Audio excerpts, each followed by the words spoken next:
So, good morning, students. So, as I told you in the last class, that the questions from 13.3. So, almost all the questions I have completed.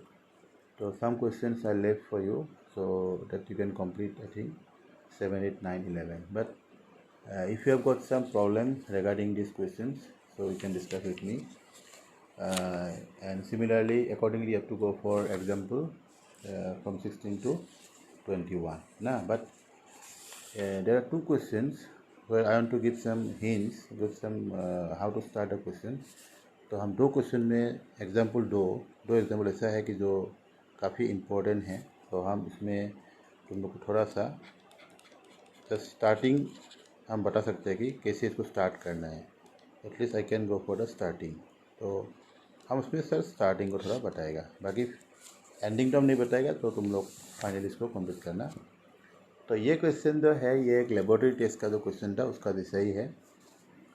तो इसमें बोला कि हमें about the reliability of HIV test ऐसे दिया है कि of people having HIV 90% of test detect the disease but 10% got undetected. मतलब जिसका HIV है उसमें 90% को, मतलब आउट ऑफ 190% को पॉजिटिव दिखाता है और 10% को निगेटिव दिखाता है.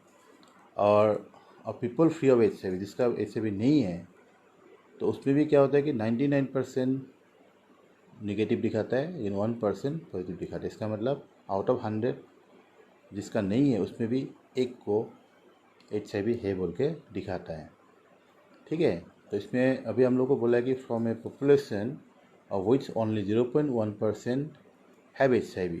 तो टोटल पॉपुलेशन का सिर्फ 0.1% का HIV है बोला है. And 1% is selected at random and given the HIV test, and the pathology reports that the patient has the HIV positive. ये हम लोग का given है. Then what is the probability that person actually has HIV? तो ये question वो पहले का क्वेश्चन जैसे है, पर्सन जैसे है, या में हम लोग को जिसका प्रोबेबिलिटी निकल दिया है उसको ही हम लोग पहला इवेंट लेगा पार्टीशन का. सो लेट U1 लेगा the person has HIV ना. तो person has HIV.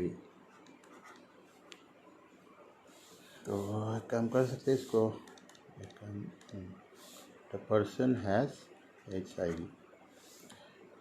और E2 होगा the person is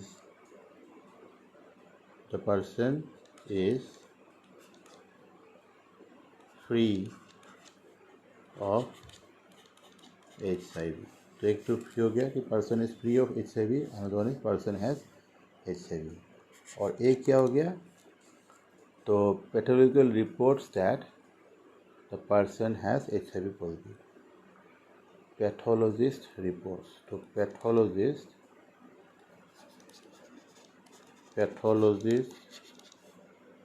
reports that the person has HIV positive. तो यहाँ में हम लोग को before going to the question you have to calculate this first. probability U1, तो what is the probability that the person has HIV? तो इसमें बोला है कि टोटल पॉपुलेशन का 0.1% का HIV है. इसका मतलब 0.1 बाई 100 होगा. इसका मतलब 1/1000.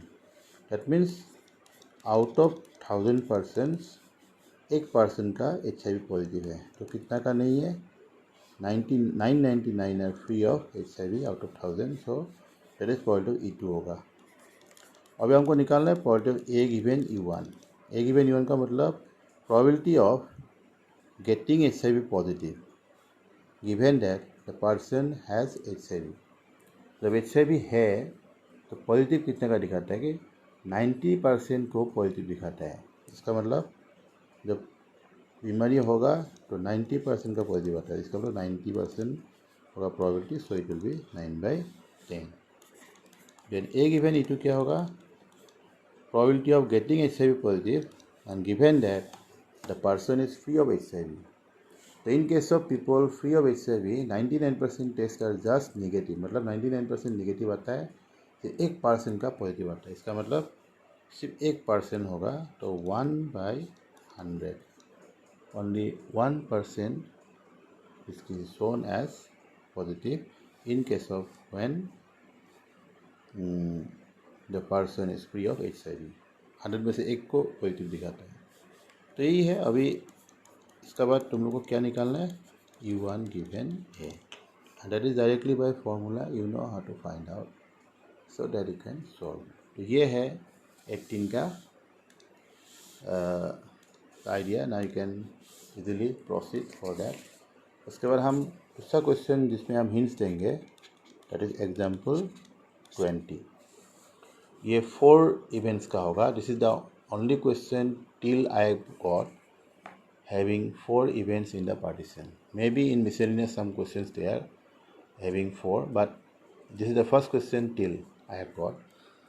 तो इसमें ये दिया है कि a doctor is to visit a patient, and from the past experience it is known that the probability is that he will come by train, bus, scooter or by other means of transport respectively, that probabilities are given। मतलब ए doctor patient को visit करने आ रहा है, और वो doctor जो है वो ट्रेन से भी आता है, बस से भी आता है, स्कूटर से भी आता है, और बाय एनी अदर मीन्स आता है। तो हर केस में उसका प्रोबेबिलिटी है। Probability of coming by train is 3/10, probability of coming by bus is 1/5, probability of coming by scooter is 1/10, probability of coming by other means of transport is 2/5। और उसके बाद बोला कि probability that he will be late, तो वो late हो सकता है ना। जब ट्रेन से आएगा तो लेट होने का प्रोबेबिलिटी है 1/4, और बस से आएगा तो लेट होने का प्रोबेबिलिटी है 1/3, एंड स्कूटर से आएगा तो probability of being late is 1/12। But if he comes by other means of transport he will not be late. मतलब बोला है कि जब ट्रेन बस स्कूटर से आएगा तो उसमें लेट हो सकता है, लेकिन by other means of transport आएगा तो उसमें लेट नहीं होगा, he will not be late. तो ये है मेन कन्फ्यूजिंग पार्ट, तो ये हमको बताएगा। तो उसके बाद हमको बोला है कि when he arrives he is late. तो इसका मतलब वो गिवन है कि जो डॉक्टर आया है वो लेट आया है, this is given. But what is the probability that he comes by train. तो इसका मतलब यहाँ में देखो, हम लोग को पहले इवेंट्स क्या लेना होगा पता चल गया कि पहले आएगा हम लोग का U1, that the doctor comes by what, train. So doctor comes by train, तो इसको हम लोग U1 मान लिया। तो इसका मतलब अभी हम लोग का इवेंट्स पता चल गया कितना होगा। सेकेंड में आएगा doctor comes bye, next train का बाद बस दिया है तो बस ही देंगे। देन थर्ड में दिया है the doctor comes bye scooter, तो कम्स बाय स्कूटर। एंड 4 है the doctor comes by other means of transport. तो ये अदर मीन्स ऑफ ट्रांसपोर्ट से आएगा। और ये है जो हमको गिवन है। गिवन क्या है, the doctor arrives late, the doctor arrives late. तो अभी हमको यहाँ में पहले निकालना होगा प्रोबेबिलिटी ऑफ U1। प्रोबेबिलिटी मतलब यहाँ में 4 ऑप्शंस है, 4 में से कमिंग बाय ट्रेन। तो इसमें दिया है कि probability that it coming by train is 3/10 दिया है, 3/10 ये गिवन है। दैट कमिंग बाय बस का प्रोबेबिलिटी है 1/5, और कमिंग बाय, सॉरी इसको नहीं लिखने से भी ठीक है यहाँ में। तो probability of E3 means coming by scooter, उसका है 1/10 एंड उसके बाद probability of that doctor comes by other means of transport it is given as 2/5। तो दिस इज गिवन। उसके बाद हम लोग देखना है कि ए गिवन U1 मतलब क्या होगा। ए गिवन मतलब probability that the doctor arrives late given that he comes by train. तो ट्रेन में आने से लेट होने का प्रोबेबिलिटी दिया है इसमें 1/4। Then similarly probability of being late when he comes by bus, उसका भी प्रोबेबिलिटी दिया है 1/3। Next when he come by scooter, उसमें भी दिया है कितना दिया 1/12। उसके बाद बोला है कि ए गिवन E4, यही है इम्पोर्टेंट पार्ट जो तुम लोग को जानना है। इसको निकालना मतलब तुम इसको क्वेश्चन को सोल्व कर दिया। This is the only part which is confusing, ये हमको नहीं दिया है क्वेश्चन में। इसमें हमको बोला है कि probability of being late, probability of being late when it comes by other means of transport ना।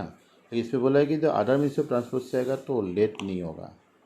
इसका मतलब लेट होने का चांस है ही नहीं। That means in this case there is no chance of being late.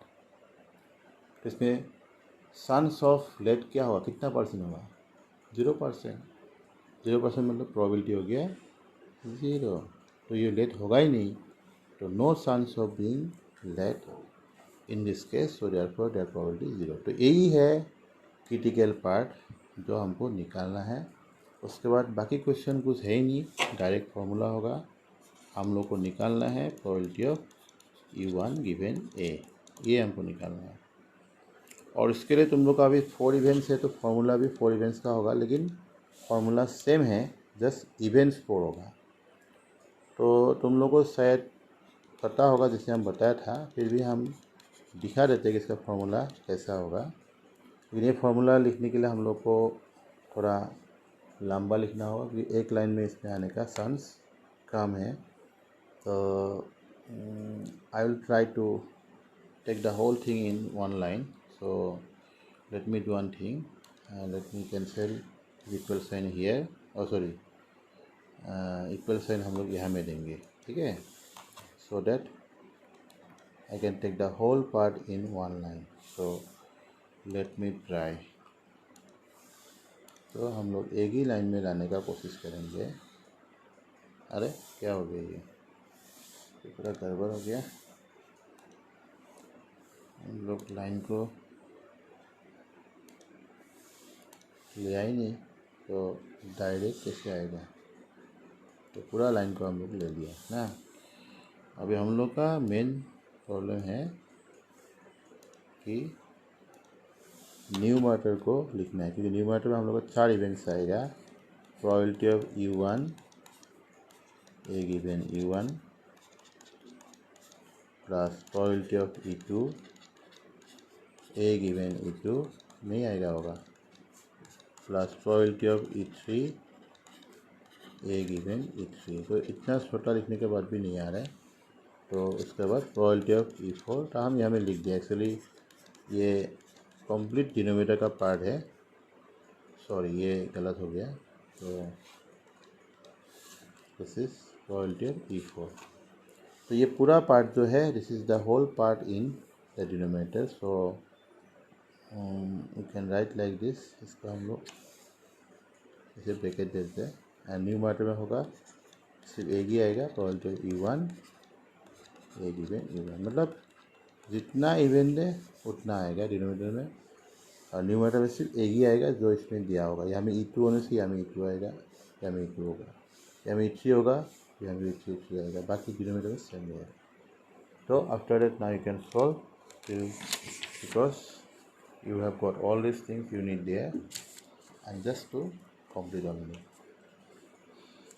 तो उसके बाद हम लोग का प्रोबेबिलिटी में अभी ज़्यादा कुछ वैसा नहीं है, just only one part left, that is random variables and probability distribution and साथ में there are 2 measures, mean variance and standard deviation. तो इसमें मीन वेरिएंस का जिक्र तो नहीं किया है, लेकिन इसमें मीन वेरिएंस नहीं करेंगे तो ये हमें करने के लिए कुछ है नहीं, so you have to go for that also.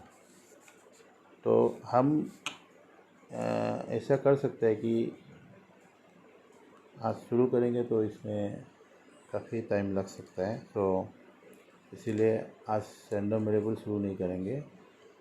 So I think I will start in the next class, क्योंकि रैंडम वेरिएबल के बाद ये चैप्टर ख़त्म ही हो जाएगा। तो क्योंकि इसके बाद जो बाइनोमियल है वो सिलेबस में नहीं है, you have to go only for this part and this is the last part of this. After that you have to go for the questions in miscellaneous। तो miscellaneous जब तक नहीं होगा तो तुम नहीं बोल सकते कि ये खत्म हुआ है, क्योंकि बहुत क्वेश्चन है miscellaneous में जो हम लोग को करना है। तो ठीक है, so in the next class I will start the random variables. तो उसमें थ्योरी पार्ट शुरू करेंगे। तो ओके।